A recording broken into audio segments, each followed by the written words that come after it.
Hello students, मैं इस प्यारे से प्लेटफॉर्म पर आप सभी का स्वागत करता हूं। और आज मैं आपके लिए एक टॉपिक लेके आया हूं जिस टॉपिक का नाम है टेंस। क्योंकि इस टॉपिक के संदर्भ में मैंने बहुत सारे छात्रों से सुना है कि सर हम पर टेंस नहीं आते हैं, हमें पहचानना ही नहीं आता है कि सर ये टेंस कौन सा है, फ्यूचर का है, पास्ट का है या प्रेजेंट का है। और सर समस्या ये भी है कि हम पर बनाना नहीं आता है कि टेंस हम कैसे बनाए, बाकी कैसे बनाए, पता ही नहीं चलता है। डू लगेगी या डज लगेगी, हैज लगेगी या वॉज लगेगी या हैड लगेगी, ये सारी समस्या उनके सामने आती हैं। तो इन्हीं समस्याओं को दूर करने के लिए मैं आज आपके लिए टेंस टॉपिक लेके आया हूँ, जिसे हम बहुत अच्छे तरीके से पढ़ने वाले हैं। और मैं टेंस की सारी वीडियो इसी चैनल पर डालने वाला हूँ, तो आप हमारे साथ बने रहिए और हम बिना किसी देरी के इस टॉपिक को स्टार्ट करते हैं। टेंस, तो पहला क्वेश्चन आता है हमारा कि टेंस किसे कहते हैं। देखो, क्रिया के संपन्न होने में जो समय अवधि लिखते हैं उसे टेंस कहते हैं। और दूसरी भाषा में या दूसरे शब्दों में मैं कह दूं कि काल क्रिया के समय को दर्शाता है। अर्थात कहने का अर्थ ये है कि काल क्रिया के समय को दर्शाता है, मतलब ये क्रिया कब हुई, क्रिया वर्तमान में हो रही है, पास्ट में हुई या फ्यूचर में होगी, इसी समय को दर्शाता है, उसी क्या कहते हैं, हम टेंस कहते हैं। क्या कहा मैंने, सॉरी बच्चों, tense tense shows time of the verb,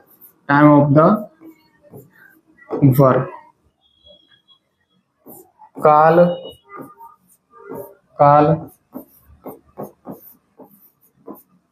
क्रिया के समय को दर्शाता है। काल क्रिया के समय को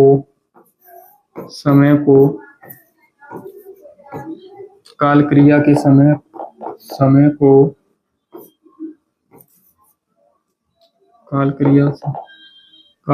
समय को दर्शाता है। काल क्रिया के समय को दर्शाता है, अर्थात काल मतलब कि क्रिया के समय को दर्शाता है, क्रिया कब हुई। जैसे मैं कहूं कि मैं पढ़ा रहा हूं तो वर्तमान में क्रिया चल रही है। मैं पढ़ाता था तो पास्ट की बात कर रहा हूं, मैं पढ़ाऊंगा तो फ्यूचर की बात कर रहा हूं। तो ऐसे ही टेंस की परिभाषा देख लेते हैं कि क्रिया के संपन्न होने में, क्रिया के संपन्न होने में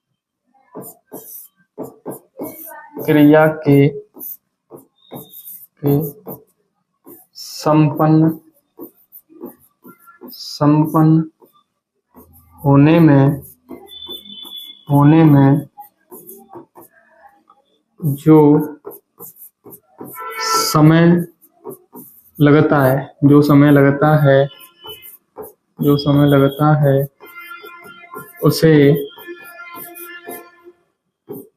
टेंस कहते हैं, उसे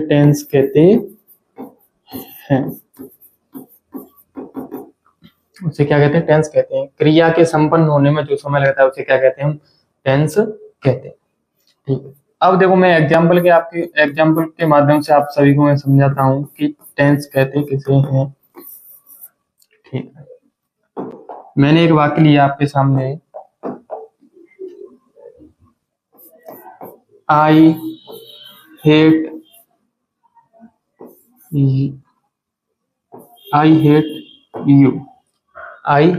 यू। इसका नियत है मैं आपको नफरत करता हूं, क्या नियत है, आई हेट यू, मैं आपको नफरत करता हूं। ठीक है, अब कुछ बच्चे कह रहे हैं सर ये तो आप वर्तमान की बात कर रहे हैं कि आप वर्तमान में क्या कर रहे हो, आपसे नफरत कर रहे हो। ठीक है, या हमसे नफरत कर रहे हो। अगला वाक्य, आई हेटेड यू, मैं आपसे नफरत करता था, तो पास्ट की बात हो गई। मैं पहले आपसे नफरत करता लेकिन अब नहीं करता हूं, तो ये पास्ट की बात हो गई। अगला वाक्य, आई शैल हेट यू, मैं आपसे नफरत करूंगा, मतलब कि मैं आगे की कह रहा हूं, तो ये फ्यूचर की बात हो रही है। तो यहां देखो हेट, यहाँ बेटा ये कौन सा टेंस की बात हो रही है, प्रेजेंट की। हम वर्तमान में बात कर रहे हैं प्रेजेंट टेंस की। आई हेट यू, मैं आपको नफरत करता हूँ, मतलब कि प्रेजेंट की बात हो रही है। मैं प्रेजेंट में क्या करता हूँ, आपसे नफरत तो ये कौन सा टेंस हो गया? Present tense. I hated you, मैं आपको नफरत करता था, ये पास्ट की बात, ये कैसी बात होगी? पास्ट की। तो ये कौन सा टेंस रहेगा? Past tense. पास्ट टेंस कौन सा टेंस है?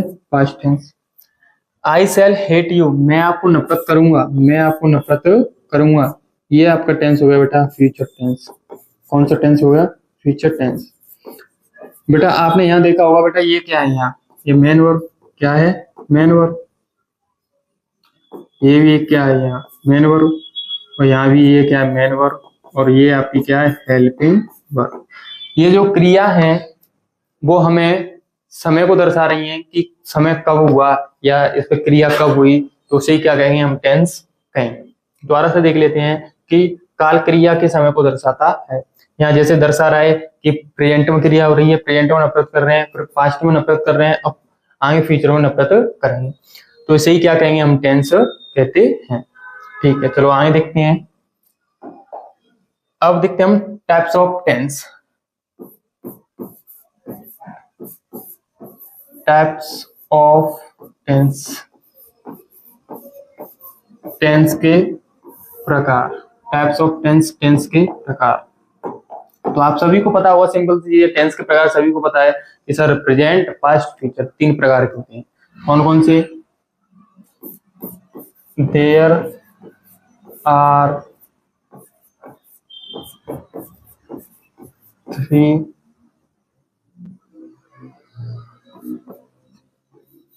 Types of tense. There are three types of tense. कौन कौन से हैं? पहला है आपका प्रेजेंट टेंस। पहला प्रेजेंट टेंस। दूसरा है आपका फ्यूचर, सॉरी पास्ट ले लेते पहले।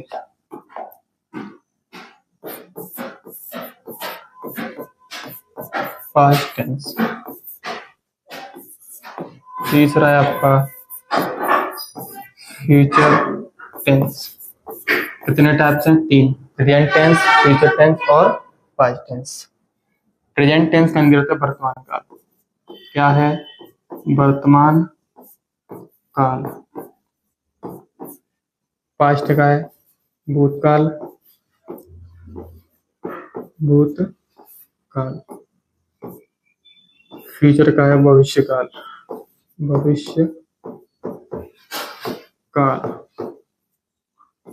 भविष्य काल।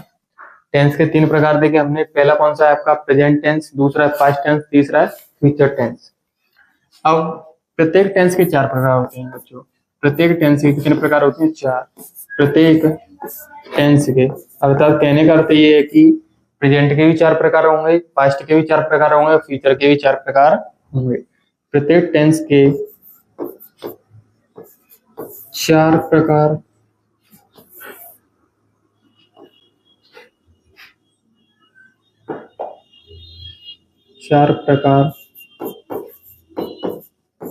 होते हैं। चार प्रकार होते हैं। पहले के देख लेते हैं हम, कौन से टेंस के? प्रेजेंट टेंस के।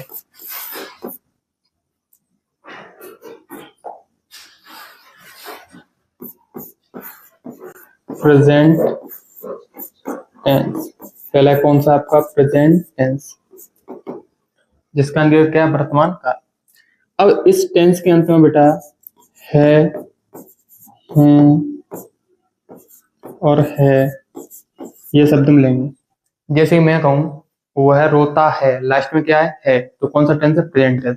मैं पढ़ा रहा हूँ, लास्ट में क्या है? हूं है, तो कौन सा टेंस होगा? वो प्रेजेंट टेंस। अर्थात कहने का अर्थ ये है कि अगर किसी वाक्य के अंत में आपको है, हूं, है मिल जाता है, तो वो कौन सा टेंस होगा? आपका प्रेजेंट टेंस होगा।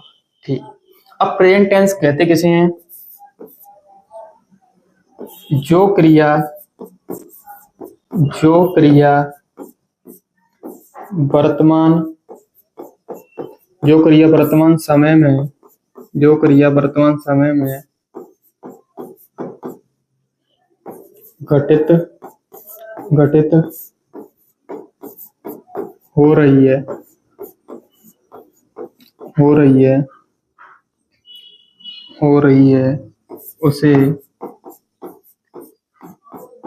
प्रेजेंट टेंस कहते हैं। उसे प्रेजेंट टेंस कहते हैं। उसे प्रेजेंट टेंस कहते हैं। जो क्रिया वर्तमान समय में घटित हो रही है उसे क्या कहेंगे? प्रेजेंट टेंस कहते हैं। जैसे कि मैं पढ़ाता हूँ, मैं पढ़ा रहा हूँ, ये क्या प्रेजेंट में जो क्रिया हो रही है वो कौन सी टेंस होंगे? प्रेजेंट टेंस होंगे। कौन सी टेंस? Present tense. ठीक है सर। अब बच्चों हम देखते हैं आगे प्रेजेंट टेंस के प्रकार, टाइप्स ऑफ प्रेजेंट टेंस।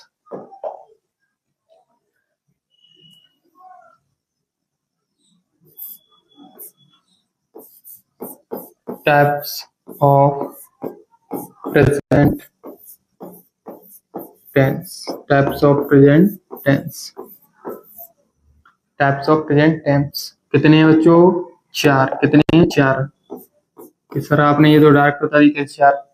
मैंने आपको देखो पहले ही बता दिया है कि प्रत्येक टेंस के, ये रिवीजन, प्रत्येक टेंस के कितने प्रकार होते हैं? 4। तो प्रेजेंट के भी कितने होंगे? 4। कितने प्रकार होंगे? 4। पहला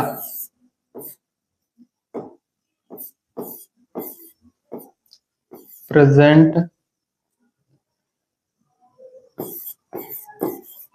इंडेफिनिट टेंस। पहला है आपका प्रेजेंट इंडेफिनिट टेंस। दूसरा है आपका प्रेजेंट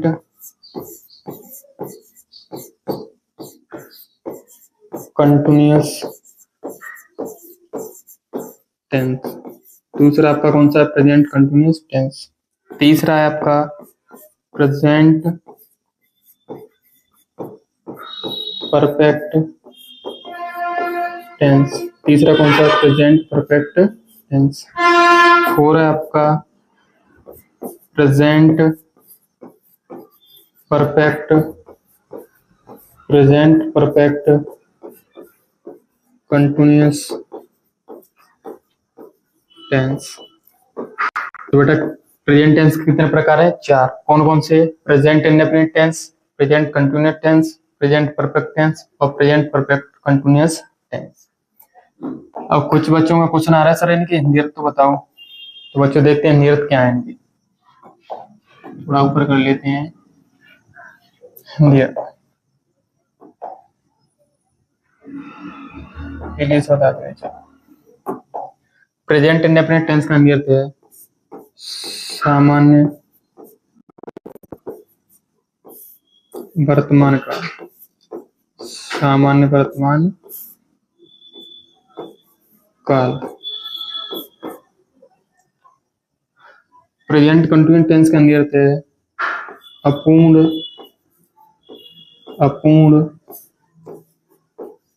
वर्तमान काल। अपूर्ण वर्तमान काल। प्रेजेंट परफेक्ट का है पूर्ण वर्तमान काल। पूर्ण वर्तमान काल। और प्रेजेंट परफेक्ट कंटिन्यूअस का है पूर्ण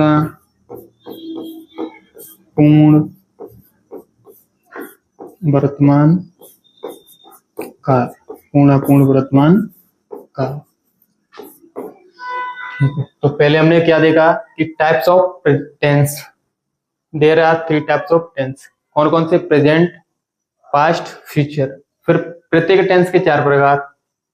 प्रत्येक टेंस के 4 प्रकार मतलब कि प्रेजेंट के भी 4 प्रकार होंगे, पास्ट के भी और फ्यूचर के भी। तो पहले हमने देखे बेटा प्रेजेंट टेंस के। किसके देखे? प्रेजेंट टेंस के। प्रेजेंट टेंस के कौन कौन से हैं? Present indefinite tense, present continuous tense, present perfect tense और प्रेजेंट परफेक्ट कंटिन्यूअस टेंस। इनके हिंदी अर्थ भी देख लिए। चलो अब आगे देखते हैं। अब पहला देखते हैं आपका प्रेजेंट इंडेफिनिट टेंस। कौन सा चलेगा बेटा आपका? पहला प्रेजेंट इंडेफिनिट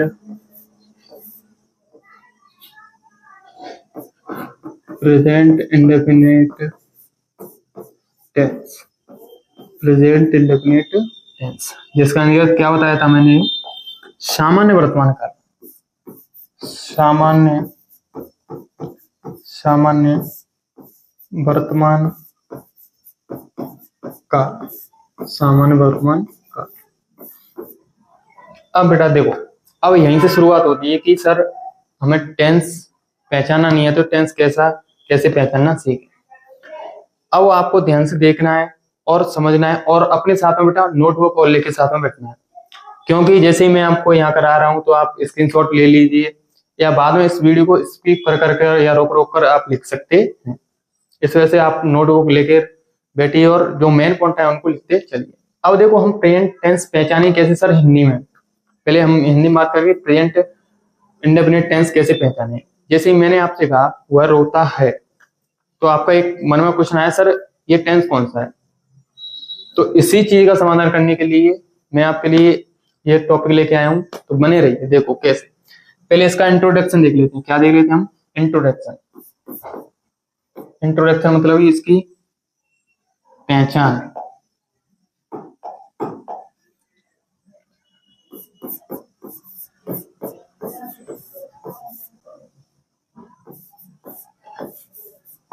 इंट्रोडक्शन,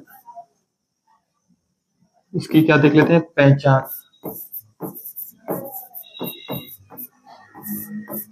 क्या देख लेते हैं? पहचान। अब इसे पहचाने कैसे हैं हिंदी में? देखो सिंपल है, हिंदी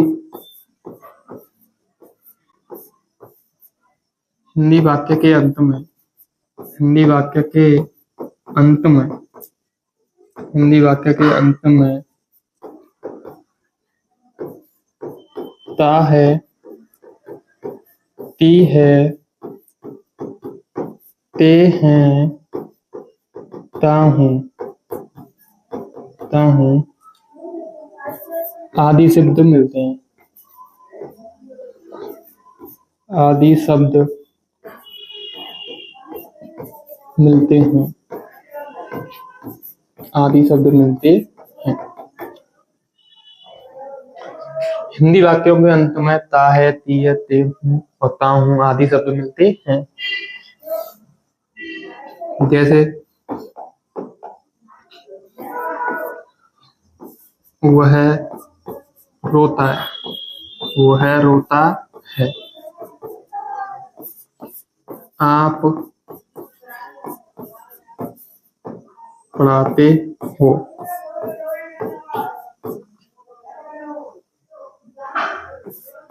वे रोते हैं। मैं खाता हूँ, मैं खाता हूँ। अब देखो यहाँ बेटा, मैंने क्या कहा? हिंदी वाक्य के अंत में ता है, ती है, ते हैं, ता हूं आदि शब्द मिलते हैं। तो आपने देखा कि सर ने यहाँ 4 वाक्य लिखे हैं और चारों वाक्यों के अंत में देखो ता है, ते है या ते हूं, ते हैं और ता हूं ये शब्द मिले हैं। जो मैंने यहाँ लिखा है ये 4 शब्द यहाँ मिले हैं। एक और वाक्य ले लेते हैं लोग। वह खाती है, वह खाती है, वह खाती है। यहाँ भी क्या मिलेगा? ती है। तो बेटा ये कौन से टेंस होंगे आपके? आपको पहचान से पता चल रहा है ये कौन सा टेंस है? Present indefinite tense. कौन सा है? Present indefinite tense. आपने केवल पहचान से, इंट्रोडक्शन से पहचान लिया कि सर ये कौन सा टेंस है? प्रेजेंट इंडेफिनिट टेंस है। क्योंकि सिंपल है, यहाँ देखो लिखिए ता है, त्यों है, ते हैं, इनसे हमने पहचान लिया कि ये सर प्रेजेंट इंडेफिनिट टेंस है। ठीक है, अब देखो आगे चलते हैं। इतना समझ में आ गया होगा, मुझे उम्मीद है कि आप आसानी से अब प्रेजेंट इंडेफिनिट टेंस को पहचान लेंगे। सिंपल है, क्या देखना है आपको? वाक्य के अंत में ता है, ती है, ते है, ता हूं ये शब्द देखने हैं। और ये शब्द मिलते हैं तो कौन सा टेंस होगा? आपका प्रेजेंट इंडेफिनिट टेंस हो। ठीक है सर, अब आगे देखो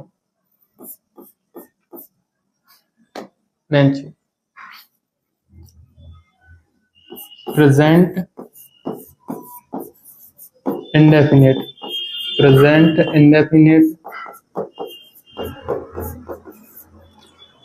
इंडेफिनिट व पास्ट इंडेफिनिट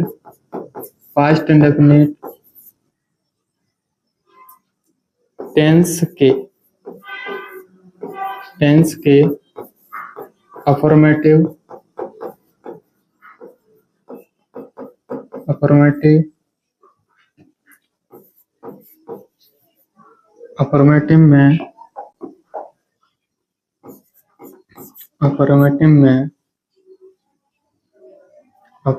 में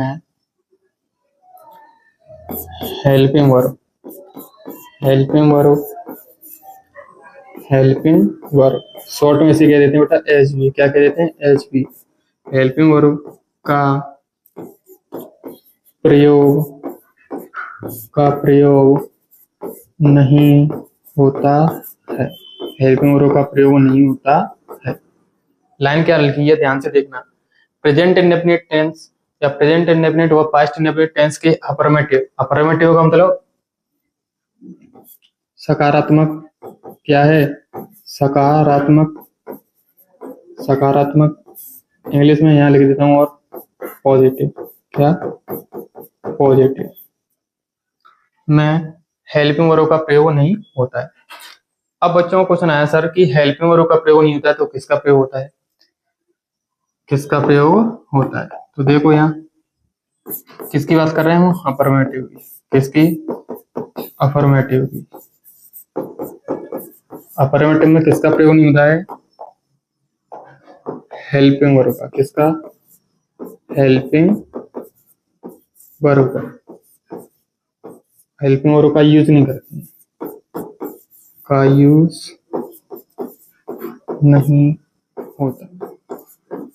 नहीं होता है।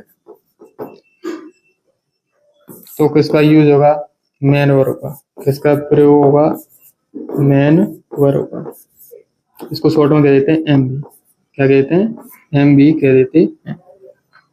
प्रेजेंट इंडेफिनिट टेंस के अफर्मेटिव में किसका प्रयोग होगा बेटा? मेन वर्ब का प्रयोग होगा, जिसे शॉर्ट में क्या कहते हैं? एमबी। अब इनका प्रयोग कैसे करते हैं, कौन सी मेन वर्ब फर्स्ट फॉर्म आती है, फिफ्थ फॉर्म आती है, वो आगे देखते हैं। इतना समझ में आ गया होगा कि प्रेजेंट इंडेफिनिट की हमने पहचान देखी कि वाक्य के अंत में क्या मिल जाए आपको? हिंदी वाक्य के अंत में ता है, ती है, ते हूं, ये मिल जाता है। तो कौन सा टेंस होगा? Present indefinite tense. दूसरी चीज हमने देखी कि प्रेजेंट इंडेफिनिट टेंस और पास्ट इंडेफिनिट टेंस के अफर्मेटिव सेंटेंस में हेल्पिंग वर्ब का प्रयोग नहीं होता है। किसका प्रयोग होता है? मेन वर्ब का। किसका प्रयोग होता है? मेन वर्ब का प्रयोग होता है। अब मेन वर्ब का प्रयोग कैसे होता है आगे देखते हैं हम। देखो मेन वर्ब का प्रयोग।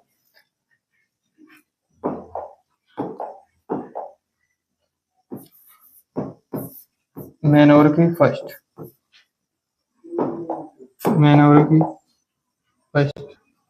फॉर्म का प्रयोग। चलो मेन वर्ब की फर्स्ट फॉर्म का प्रयोग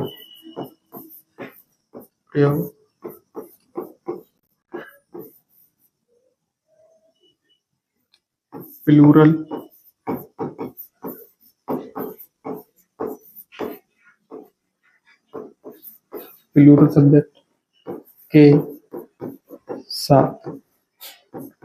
अगर हमें मेन वर्ब की फर्स्ट फॉर्म का प्रयोग करना है तो किसके साथ करेंगे हम बेटा? प्लूरल सब्जेक्ट के साथ करेंगे। ठीक है सर। दूसरी चीज मेन वर्ब की फिफ्थ फॉर्म का प्रयोग। मेन वर्ब की फिफ्थ फॉर्म का प्रयोग सिंगुलर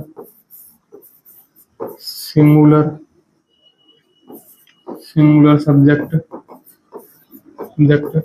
के साथ होता है। मेन वर्ब की फिफ्थ फॉर्म का प्रयोग सिंगुलर सब्जेक्ट के साथ होता है।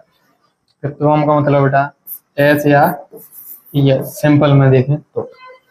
अब इनका प्रयोग कैसे करते हैं सर? मेन वर्ब की फर्स्ट फॉर्म कब लगाते हैं ये हमने देख लिया, प्लूरल सब्जेक्ट के साथ। और मेन वर्ब की फिफ्थ फॉर्म का प्रयोग सिंगुलर सब्जेक्ट के साथ। अब सर हमारे मन में क्वेश्चन आता है सर हमें पता ही नहीं सिंगुलर सब्जेक्ट कौन से होते हैं या प्लूरल सब्जेक्ट कौन से होते हैं। बस आप धैर्य बनाए रखिए, सारी चीज मैं बताने वाला हूँ। पहले हम देखते हैं कि मेन वर्ब की फर्स्ट फॉर्म को मेन वर्ब की फिफ्थ फॉर्म बनाने के नियम बनाने के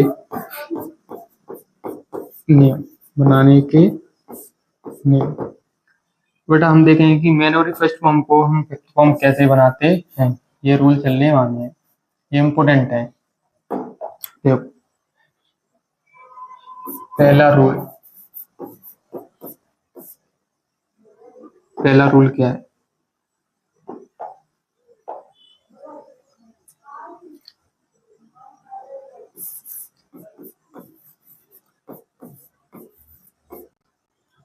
अधिकांशतः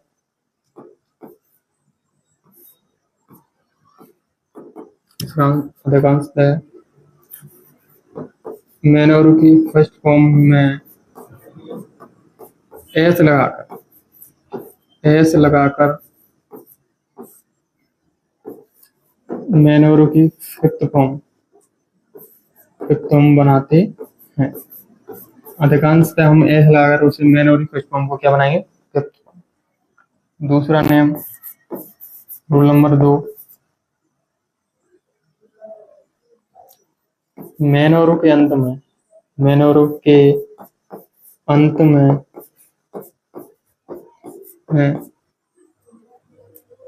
ओ X C H S H Z मिल जाती है या मिल जाए तो ईएस लगाकर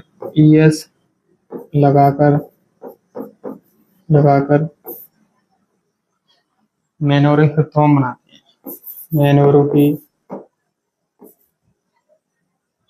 वर्ब की फिफ्थ फॉर्म बनाते हैं।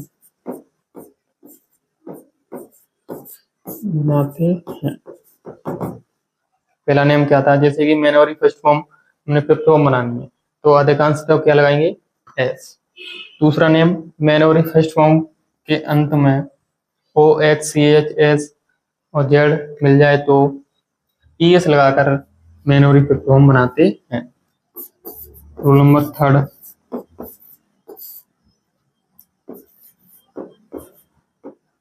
मेन वर्ब के अंत में वाई हो और वाई से पहले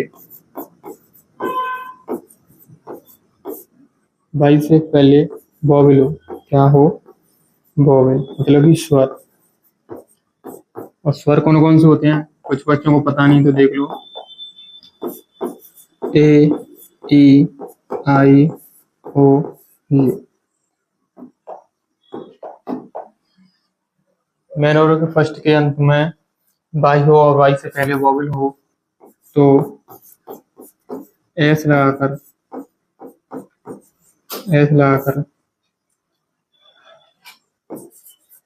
मेन वर्ब की फॉर्म बनाते हैं।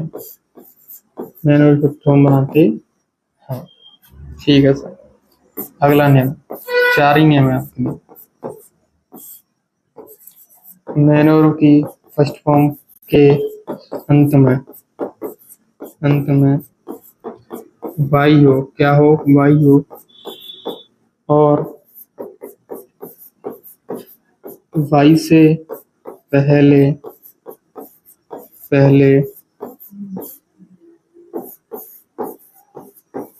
कॉन्सोनेंट हो मतलब कि व्यंजन। अब सर व्यंजन कौन कौन से होते हैं? बेटा देखो, यहाँ मैंने अभी आपको स्वर बता दिए तो इन सभी को छोड़कर क्या होंगे?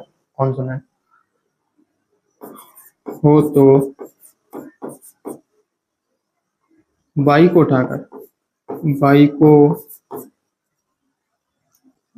हटाकर IS लगाकर मैन और की फिफ्थ फॉर्म बनाते हैं। मैन और की फिफ्थ फॉर्म बनाते हैं। मैन और की फिफ्थ फॉर्म बनाते हैं। ठीक है, हमने क्या पढ़ा अभी, देखो क्या देखा कि मैन और की फर्स्ट फॉर्म को फिफ्थ फॉर्म बनाने के नियम। मतलब अभी कहने का अर्थ है कि मैन और की फर्स्ट फॉर्म को हम फिफ्थ फॉर्म कैसे बनाएंगे। पहला नियम, अधिकांशतः एस लगाकर, क्या लगाकर, एस लगाकर हम क्या बनाएंगे उसे, मैन और की फिफ्थ फॉर्म। जैसे कि बेटा देखो मैंने यहाँ लिख दिया कुक, लिख दिया, क्या लिख दिया, कुक। ये आपकी मैन और की फर्स्ट फॉर्म है, क्या है, मैन और की फर्स्ट फॉर्म। तो इसके अंत में मैं क्या लगा दूं, एस, तो ये क्या बनेगी, मैन और की फिफ्थ फॉर्म।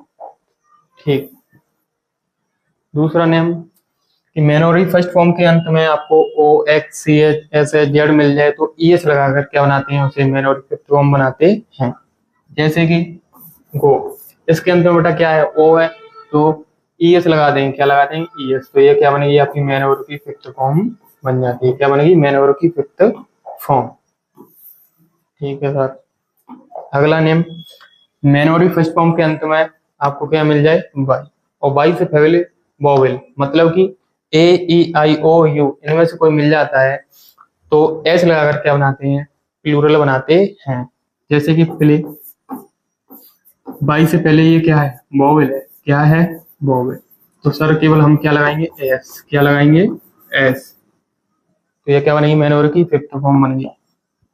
ठीक है सर, ये भी समझ में आ गया।